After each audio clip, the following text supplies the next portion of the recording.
Heoi, mai tēnei o nā rōpū toa ki tētahi atu rōpū toa no Te Arawa nei ko tūhaurangi Ngāti Wāhiao. He rōpū āiwi a hapū a kōna kaihaka no konei tonu, engari kei nā tōpito katoa o te motu e noho ana. Heoi, ko tētahi kua haere rāno mai i te pāpakanui a Māui.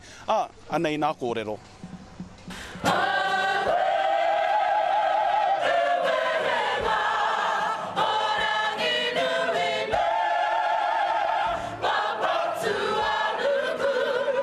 He rōpū a iwi, kōna kaihaka no konei anō hoki.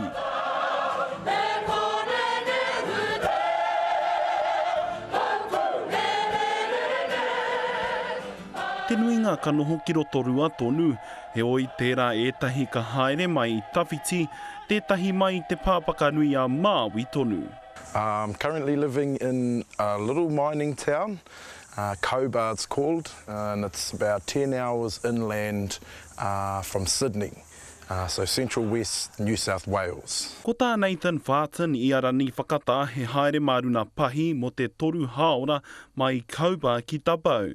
Ka tahi ka eke i te traina ki poe hākena he te kau haora te roa. Ka noho mo te pō, ka tahi ka rere atu ki rotorua. The, of course, initial flights were in excess of about $500–600. That was airfares, as well as the travel from Cobar into Sydney. So maybe about $800 each way.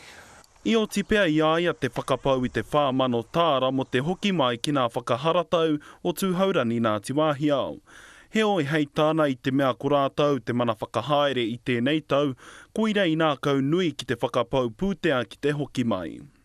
There was definitely a pull for me to come home to perform with our home people and represent Tūhaurangi Ngāti Wāhiao at this year's Te Matatini.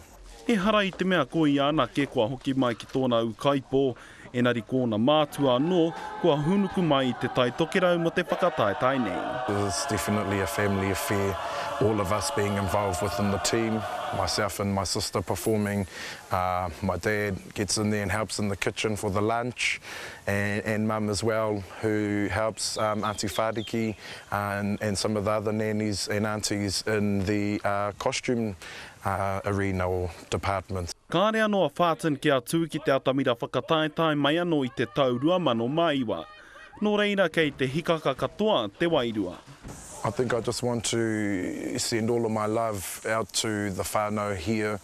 I would imagine it would definitely have been a big decision to allow somebody to come back all the way from Australia a little after the campaign had started.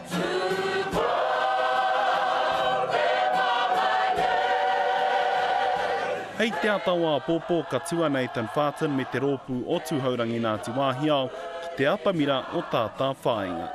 Rāpare tā whai te karere.